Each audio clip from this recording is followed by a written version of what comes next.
আসসালামু আলাইকুম viewers, welcome back to my channel Shila's daily story. আজকে আমি আপনাদের সাথে একটা ফেস প্যাক শেয়ার করব। তো অনেকদিন ধরেই ভাবতেছিলাম একটা ফেস প্যাক বাসায় তৈরি করব, যেটাতে আমার কোনো ক্ষতি করবে না, কোনো সাইড ইফেক্ট থাকবে না, এরকম একটা ফেস প্যাক। তো কি কি উপকরণ দিয়ে তৈরি করব এটাই ভাবতেছিলাম, আবার কতটা কার্যকর হবে সেটা নিয়েও একটু চিন্তিত ছিলাম। তো আমি চাচ্ছিলাম না যে কোনোভাবে আমি দোকানের কোনো প্রোডাক্ট ব্যবহার করি, কেমিক্যালওয়ালা কোনো প্রোডাক্ট ব্যবহার করি।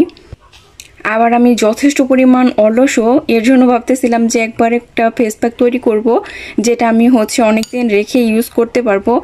আর অনেকে অনেক ধরনের ফেস প্যাক আসলে ইউজ করে বা অনেক উপকরণ ব্যবহার করে। তো আমি এত কিছু তৈরি করব না, ওই যে বললাম সিম্পলের মধ্যে গর্জিয়াস কিছু প্রোডাক্ট ব্যবহার করব, মানে উপকরণ দিয়ে তৈরি করব আর কি।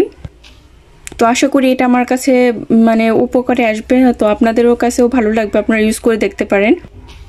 এটার মধ্যে অনেকেই হলুদের গুঁড়া বা যখন ইউজ করবে তখন কাঁচা দুধ অনেক কিছু ইউজ করবে। ওই যে বললাম আমি খুব অলস, এর জন্য আমি কোনো কিছুই আর অ্যাড করবো না। জাস্ট এখানে আমি চাল আর ডালটা ভিজিয়ে রেখেছিলাম 3 ঘন্টা আগে, এটা আমি ব্লেন্ড করে নিব। সাথে কিছু পরিমাণ আলু দিয়ে দেবো, যেটা আমরা রেগুলার ইউজ করি মানে খাবার জন্য, সেটাই আমি দিয়ে দিব। এটা একসাথে ব্লেন্ড করব, দেন একটা বক্সে ভরে একদম ডিপে রেখে দেবো, ডিপ ফ্রিজে আর কি। তারপরে রেগুলার যখন ইউজ করব, যখন ইউজ করব তখন এটা বের করে জাস্ট মেখে দেন আবার রেখে দিব। এই ব্যাপার। তো এটাই আমার আজকে 3টা উপকরণ দিয়ে তৈরি করব ফেস প্যাক। 3টাই কিন্তু খুবই উপকারী স্কিনের জন্য, আর কোনো সাইড ইফেক্ট তো অবশ্যই নাই। তো আপনারা যদি চান একটু রিসার্চ করে দেখতে পারেন যে চালের গুঁড়া বা চালটা কতটা উপকারী, আবার মসুর ডালটা খুবই উপকারী।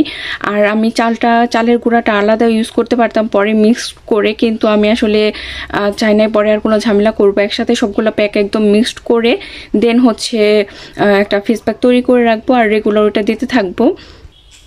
এটার মধ্যে অবশ্য এক টুকরা কাঁচা হলুদ দিতে পারলে অনেক বেশি উপকার হতো, কিন্তু আসলে আমার হাতের কাছে নেই, এর জন্য আমি ওটা নিয়ে এত বেশি মাথাও ঘামাইতেছি না, আবার এটা নিয়ে চিন্তিতও না।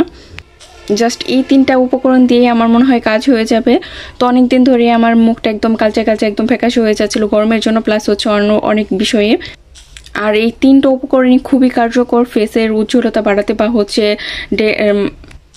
বা আমি যেমন চাচ্ছিলাম আর কি একটু শাইন করবে এরকম আর কি। তো যদিও রেগুলার ইউজ করতে হবে, 2 একদিন করলাম তারপরে আবার গ্যাপ দিয়ে দিলাম, এরকম করলে হবে না। তো ফিরতেছি একটা ব্লেন্ড করার পরে। তো ফাইনাল লুকটা আপনাদের সাথে একটু শেয়ার করব।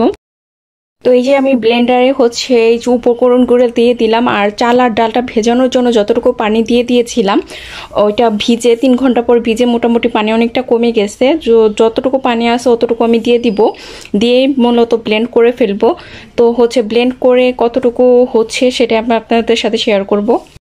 আমি কিন্তু ঘরে থাকা 3টা উপকরণ দিয়েই মূলত ফেস প্যাকটা তৈরি করে ফেলেছি। এটা ফাইনাল লুকটা। তো অলরেডি আপনারা দেখে বুঝতেই পারছেন এটা খুব ইজিলি ভাবে মুখে অ্যাবজর্ব করে নেবে বা লাগানো যাবে, কোনো ধরনের হ্যাসেল পোহাতে হবে না, আর কোনো ধরনের রিস্কও থাকবে না, কেমিক্যালের কোনো ভয় নাই।